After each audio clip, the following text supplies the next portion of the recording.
गीता का पति मदन बांस की टोकरी, सूप और दौरा बनाने का काम करता था, पर एक हादसे में वो दोनों पैरों से अपाहिज हो गया। इसलिए गीता के ऊपर ही घर और बाहर के काम की जिम्मेदारी आ गई। छठ पूजा के दिन नजदीक आ रहे थे। गीता बड़ी मेहनत से दिन रात एक करके बांस के सूप और दौरा तैयार कर रही थी। राजू बेटा, मैं सामान बेचने जा रही हूँ, तू कहीं खेलने मत चले जाना। तेरे बाबा को किसी चीज की जरूरत होगी तो परेशान होंगे। ठीक है माँ, तुम काम पर जाओ, मैं बाबा का ध्यान रखूंगा। गीता सामान बेचने बाजार चली जाती है। कितनी देर हो गई, एक भी दौरा और सूप नहीं बिका। कैसे सब होगा? सोचा था छठ पूजा के दिनों में ये बेचकर थोड़ी कमाई हो जाएगी। हे छठ मैया, मैं क्या करूं? गीता निराश होकर घर वापस लौट आई। क्या हुआ गीता, तुम्हारा मन क्यों खराब है? आपको पता है आज एक भी सूप और टोकरी नहीं बिकी। छठ पूजा में कमाई नहीं हुई तो घर खर्च कैसे चलेगा? चिंता मत करो, अभी छठ पूजा को 3 दिन बाकी हैं और तुम तो छठ मैया पर विश्वास करती हो ना। छठ मैया का नाम लेकर कल दोबारा सूप और दौरा बेचने जाना। मुझे विश्वास है छठी मैया हमारी सहायता जरूर करेंगी। माँ, छठ पूजा में तुम खीर पूरी बनाओगी ना? मुझे खीर पूरी खानी है। हाँ मेरे बेटे, इस छठ पर तेरे लिए खीर पूरी जरूर बना दूंगी। हे मैया, कल मेरा सामान बिक जाए। आपके नाम में बहुत शक्ति है माँ। आपने हमेशा दुखियों की सहायता की है छठ मैया, मेरी सहायता करना। अगले दिन गीता छठ मैया से प्रार्थना करके सूप और दौरा बेचने निकल पड़ती है। दौरा ले लो, सूप ले लो, बहन जी ले लो, छठ मैया के नाम का ले लो। कुछ खरीद लो भैया जी, आज सुबह से बोनी नहीं हुई। सुनो जी, बड़ी दुकान से खरीदेंगे। पता नहीं ये बांस की टोकरी तो पुरानी लग रही है और सूप भी मैले हैं। नहीं नहीं, हमें नहीं लेना। ले लो भैया सूप, ले लो बांस की टोकरी ले लो। सब लोग बड़े बाजारों से खरीद रहे हैं। क्या करूं छठी मैया, मेरी मदद करो माँ। गीता निराश होकर घर वापस आ जाती है। माँ, भूख लगी है। अच्छा हुआ तुम आ गई। रुक, मैं तेरे लिए कुछ खाने को बनाती हूँ। डिब्बे में तो थोड़े से चावल ही रखे हैं, यही उबाल देती हूँ। गीता बिल्कुल चुपचाप और उदास थी। वो थोड़े से चावल उबाल कर राजू और मदन को देती है। मदन भी उसके चेहरे की परेशानी देख रहा था। छठ मैया, आप तो बहुत दयालु हो। मुझे हमेशा यही विश्वास रहता है कि आप हम गरीबों की जरूर सुनोगी। पर अगर कल भी मेरी कमाई नहीं हुई तो मुझ गरीब की छठ पूजा का क्या होगा? कैसे खीर पूरी और ठेकुआ का भोग लगेगा? माँ, मेरी मदद करो। गीता का मन परेशान था। मदन अभी सो रहा था। वो सुबह सुबह उठकर घर से निकल गई और बाजार पहुंच गई। सूप ले लो, दौरा ले लो। टोकरी और सूप लेकर बैठे बैठे गीता को शाम हो जाती है, पर ना जाने लोग उसकी ओर देखते और मुंह फेर कर सामान अच्छी दुकानों से खरीदने लगते। शायद गरीब गीता के फटेहाल कपड़े और मैली चप्पल देखकर ही लोग उससे कुछ भी नहीं खरीद रहे थे। मैं घर जाकर क्या बनाऊंगी, क्या खिलाऊंगी? हे छठी मैया, आप कहाँ हो मैया, मेरी मदद करो। रोते रोते परेशान हालत में गीता रोने लगी। उसका छठ का व्रत था। वो भूखी प्यासी थी। रोते हुए वो बेहोश हो गई। नारायण नारायण। देवी छठी, ये आपकी कैसी लीला है माँ? आपकी भक्त गीता ने आपका छठ पूजा का व्रत रखा है। वो भूखी प्यासी धरती पर बेहोश पड़ी है। नारद मुनि, मैं अपने भक्तों के विश्वास को कभी भी डगमगाने नहीं दूंगी। मेरा छठा रूप इस प्रकृति और भक्तों के कल्याण के लिए ही हुआ है।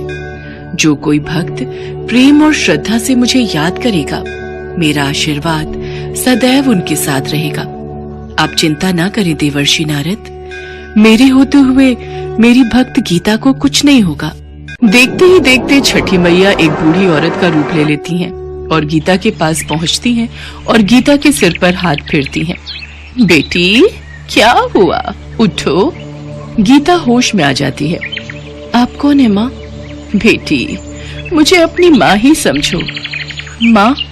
हाँ बेटी, मैं तो तुमसे दौरा और सूप खरीदने आई थी। हमारे घर परिवार में सभी बहू बेटियों ने छठ का व्रत रखा है, इसीलिए छठ पूजा का सामान खरीदना था। मुझे 20 सूप और 20 दौरा दे दो। हाँ माँ, मैं अभी देती हूँ। गीता की खुशी का ठिकाना नहीं रहता। उसकी आंखों में आंसू थे। वो सारा सामान बांधकर उन बूढ़ी अम्मा को दे देती है। बेटी, इस सारे सामान की कितनी धनराशि हुई? माँ, आपने मुसीबत की इस घड़ी में मेरे से सामान खरीदा है। आप अपनी इच्छा अनुसार मुझे कुछ भी धनराशि दे दीजिए, मैं देवी छठ मैया का आशीर्वाद समझकर रख लूंगी। ठीक है बेटी, ये पोटली रखो, इसमें तुम्हारे सामान की सारी धनराशि है। बूढ़ी औरत गीता से सारा सामान लेकर एक तांगे में रखवा देती है। देवी छठी, आपकी जय हो। आज तो आपकी अद्भुत लीला देखकर मेरा भी मन खुशी से प्रफुल्लित हो उठा है। देवर्षि नारद, अब आप ब्राह्मण के रूप में ये सारा सामान ले जाकर उन गरीबों में बांट दीजिए जिन्होंने मेरे नाम का व्रत और पूजन किया है।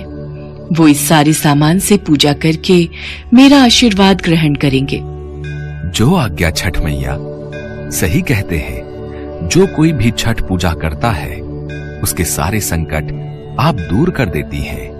आपका व्रत निसंतान को संतान प्राप्ति, निर्धन को धन देता है और रोगी को निरोगी बना देता है। जो कोई भी सच्चे भाव से छठ पूजा का व्रत और पूजन करता है उसके घर में सदैव सुख समृद्धि का वास होता है। उसके पश्चात नारद मुनि एक ब्राह्मण के वेश में मंदिर के बाहर सारा सामान लेकर खड़े हो जाते हैं और मंदिर में आने वाली जरूरतमंद महिलाओं को छठ मैया की पूजा के लिए सामान बांट देते हैं। सब औरतें खुशी खुशी सामान लेकर अपने घर जाती हैं। उधर गीता भी वो पोटली लेकर घर पहुंचती है। आज उसका सारा सामान बिक गया था। घर पहुंचकर गीता मदन को सारी बात बताती है।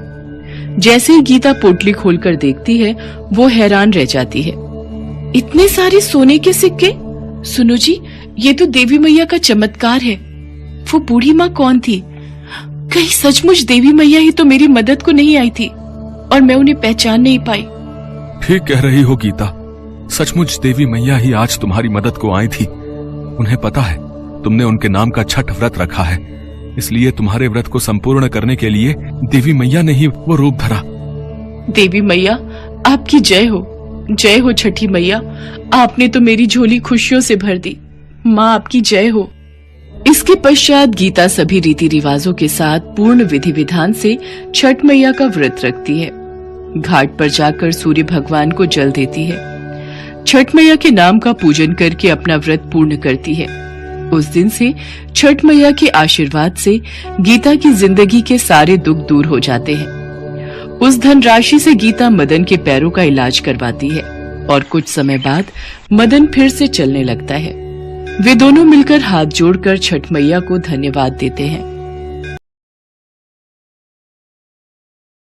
छठ पूजा के दिन नजदीक आ रहे थे। सुरेश बड़ी मेहनत से दिन रात एक करके बांस के सूप और दौरा तैयार कर रहा था, पर आज वो जब उन्हें बाजार में बेचने गया तो एक भी दौरा और सूप नहीं बिका। वो थका हारा घर वापस लौट आया। अभी छठ पूजा को 3 दिन बाकी है। छठ मैया का नाम लेकर कल दोबारा फिर सूप और दौरा बेचने जाना। मुझे विश्वास है छठी मैया हमारी सहायता जरूर करेंगी। माँ, छठ पूजा में तुम खीर पूरी बनाओगी ना? हाँ, मुझे भी खीर पूरी खानी है और मुझे 2 कटोरी भर कर देना और भानु भैया को 1। बड़ी आई 1 कटोरी देने वाली। माँ, अगर ये 2 लेगी तो मैं भी 2 कटोरी ही खाऊंगा। अरे तुम दोनों लड़ो नहीं, मैं तुम दोनों को बराबर ही दूंगी मेरे प्यारे बच्चों। हे छठ मैया, हमारी मदद करो, इनका सामान बिक जाए। आपके नाम में बहुत शक्ति है माँ, आपने हमेशा दुखियों की सहायता की है छठ मैया। सरला छठ मैया को याद करती है और उनसे प्रार्थना करती है। उधर सुरेश बांस से बनाए सूप और दौरा बेचने निकल पड़ता है। दौरा ले लो, सूप ले लो। बहन जी क्या दूं? कुछ खरीद लो भैया जी, आज सुबह से बोनी नहीं हुई। सुनो जी, बड़ी दुकान से खरीदेंगे। पता नहीं ये बांस की टोकरी तो पुरानी लग रही है और सूप भी मैले हैं। भैया, ये बांस कच्चा इस्तेमाल किया हुआ है। नहीं, हमें नहीं लेने। अरे खरीद लेती, उस बेचारे की भी थोड़ी कमाई हो जाती। ले लो भैया सूप, ले लो बांस की टोकरी ले लो। सब लोग बड़े बाजारों से खरीद रहे हैं, क्या करूं छठी मैया, मेरी मदद करो माँ, कोई भी नहीं खरीद रहा माँ। सुरेश निराश होकर घर वापस आ जाता है। कुछ खाने को नहीं है जी, थोड़े से चावल रखे थे, भानु और सोनम को उबाल कर दे दिए हैं। सरला, छठ मैया का नाम लेकर ही आज भी ये टोकरी और सूप बेच रहा था, पर किसी ने भी नहीं खरीदे। तुम कहती हो छठ मैया बहुत दयालु है, वो हम गरीबों की जरूर सुनेंगी, पर अगर कल भी मेरी कमाई नहीं हुई तो मुझ गरीब की छठ पूजा का क्या होगा? कैसे छठी मैया को खीर पूरी और ठेकुआ का भोग लगेगा? शांत हो जाइए, कोई बात नहीं। छठी मैया को हम प्रेम और भक्ति से एक फूल भी अर्पण करें तो वो प्रसन्न होती है। अब सो जाओ, फिर सुबह तुम जल्दी उठ जाओगे। सुरेश का मन परेशान था। सरला भी सो रही थी और सुरेश सुबह तड़के ही उठकर घर से निकलने लगा। अभी तो 4 बजे हैं, आप बहुत जल्दी उठ गए। हाँ, मैं सोच रहा हूँ बाजार खुलने से पहले ही पहुँच जाता हूँ। सुबह सुबह लोगों का आना शुरू होता है, शायद कोई खरीद ले। सूप ले लो, दौरा ले लो। ए छठी मैया, आज कोई ग्राहक आ जाए, मेरी विनती सुनो मैया। घर पर सरला भी सोच में होगी, मैं आज खाली हाथ घर नहीं जा पाऊंगा माँ। टोकरी और सूप लेकर बैठे बैठे सुरेश को शाम हो जाती है, पर ना जाने लोग उसकी ओर देखते और मुंह फेर कर सामान अच्छी दुकान से खरीदने लगते। शायद बेचारे गरीब सुरेश के फटे हाल कपड़े और मैली चप्पल देखकर ही लोग उससे कुछ भी नहीं खरीद रहे थे। वो बेचारा भी क्या करता, भला उस गरीब पर कौन दयालु होता। सुरेश हिम्मत हार चुका था। वो रोने लगा और अपना सामान लेकर वापस घर चल पड़ा। मैं घर जाकर बच्चों को क्या जवाब दूंगा? सरला का छठ पूजा का व्रत है, वो शाम को क्या खाएगी? ए छठी मैया, हम भक्तों के विश्वास की लाज रखो माँ। कहाँ हो मैया, मेरी मदद करो मैया। रोते रोते परेशान हालत में सुरेश घर की ओर जा रहा था। अचानक चक्कर खाकर वो जमीन पर गिर पड़ा। नारायण नारायण। देवी छठी, ये आपकी कैसी लीला है माँ? आपका भक्त सुरेश बेहोश होकर धरती पर गिर गया है। घर पर इसके बीवी बच्चे आपके नाम का जाप कर रहे हैं कि आपके व्रत और पूजन से इनके घर में खुशियाँ आएंगी। हे छठ मैया, इनकी सहायता करो। नारद मुनि, मैं अपने भक्तों के विश्वास को कभी भी डगमगाने नहीं दूंगी। मेरा छठा रूप इस प्रकृति और भक्तों के कल्याण के लिए ही हुआ है। जो कोई भक्त प्रेम और श्रद्धा से मुझे याद करेगा, मेरा आशीर्वाद सदैव उनके साथ रहेगा। देखते ही देखते छठी मैया एक बूढ़ी औरत का रूप ले लेती है और सुरेश के पास पहुंचती है। सुरेश को जब होश आता है, वो अपने आप को एक झोपड़ी में पाता है। आप कौन है माँ, और मैं यहाँ कैसे आया? बेटा, तुम रास्ते में बेहोश हालत में गिरे हुए थे, मैं ही तुम्हें यहाँ लाई हूँ। माँ, आपका बहुत बहुत शुक्रिया। अब मैं चलता हूँ। घर में सरला और बच्चे मेरी राह देख रहे होंगे। आपने मेरी मदद की माँ। मेरे पास उपहार स्वरूप में आपको देने के लिए ये दौरा और सूप है। माँ, ये एक दौरा और सूप आप मेरी तरफ से रखो। आज छठ मैया की पूजा है, आप भी तो माँ समान हो। खुश रहो बेटा, ये उपहार मुझे बहुत प्रिय है। ये लो बेटा, ये पोटली में छठी मैया का प्रसाद है, इसे मेरी तरफ से रख लो। बूढ़ी अम्मा से विदा लेकर सुरेश अपने घर की ओर चल पड़ता है, पर अभी भी सुरेश चिंता में ही था। देवी छठी, क्या सुरेश आपका आशीर्वाद पाकर चिंताओं से मुक्त होगा? नारद मुनि, मेरे भक्त संपूर्ण विधि विधान से मेरे व्रत को रखते हैं। सरला ने भी मेरे नाम का दीपक जलाकर मेरी पूजा की है, फिर भला मैं उसे पूजा का मीठा फल दिए बिना कैसे रह सकती हूँ? और फिर छठी मैया मुस्कुरा देती है। उधर सुरेश घर पहुँचता है।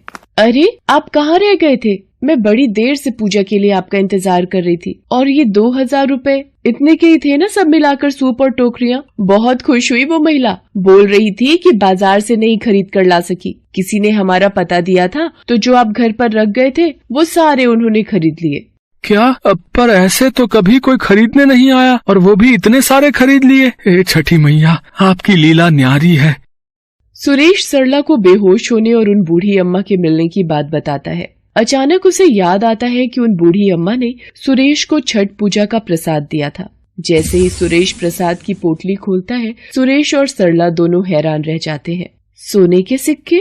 हाँ सरला, ये तो सोने के सिक्के हैं। तो क्या वो बूढ़ी अम्मा साक्षात छठी मैया थी? हे छठी मैया, आपकी जय हो। मैं आपको पहचान नहीं सका, आपने मेरी जान बचाई, मुझे उपहार में इतना कुछ दे दिया। मैया, आपने मेरी झोली खुशियों से भर दी। और वो जो घर पर आई थी, क्या वो भी छठी मैया थी?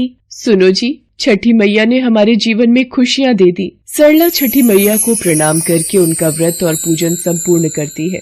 बच्चे भी बहुत खुश थे।